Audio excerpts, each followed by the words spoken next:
Well, good afternoon, everyone. The House has worked its will.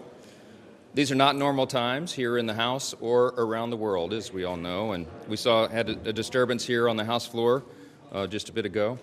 I just want to say simply what I think most people around the country understand and agree. We should only wave one flag on the House floor, and I think we know which flag that is.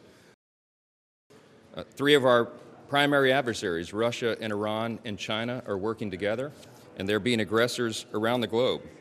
And they're a global threat to our prosperity and our security.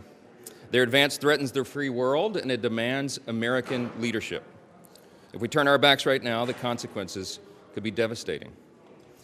So this afternoon, the House acted, and we sent over to the Senate, and it will be transmitted shortly, our supplemental national security legislation. And make no mistake, this is not a blank check like the Senate supplemental bill was. This is very different. Instead of taking the path of least resistance and bringing up the Senate supplemental on the House floor, or just allowing a discharge petition to pursue, which would have had the same outcome, we gave our members a voice. We gave them a chance. We gave them a better process and ultimately a much better policy. Our process in the end ensured that each member was able to consider the individual supplemental elements on their own merits, which is exactly how the House is supposed to work.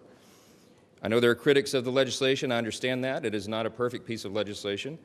We're not ensured that in a time of divided government and in a time where there are lots of different opinions. But there is no question whatsoever that the House has made many strong improvements to the Senate bill, and the product that we've sent over there is much better. And we put safeguards in the legislation to ensure that UNRWA is not funded, the UN agency that included terrorists who participated in the October 7th attack on Israel. We've also have language that prevents it from any of the funding going to Hamas or any other bad actors. That's a very important element of oversight. Congress takes the oversight very seriously, and we will continue to keep an eye on every dollar that we are using and investing at this time.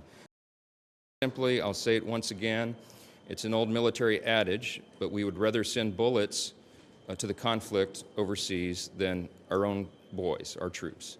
And I think this is an important moment, an important opportunity to make that decision. We allowed the House to do that, and I expect the Senate will make the same decision. No, listen, as I've said many times, I don't walk around this building being worried about a motion to vacate. I have to do my job. We did. I've done here what I believe to be the right thing, and that is to allow the House to work its will. And as I've said, you do the right thing and you let the chips fall where they may.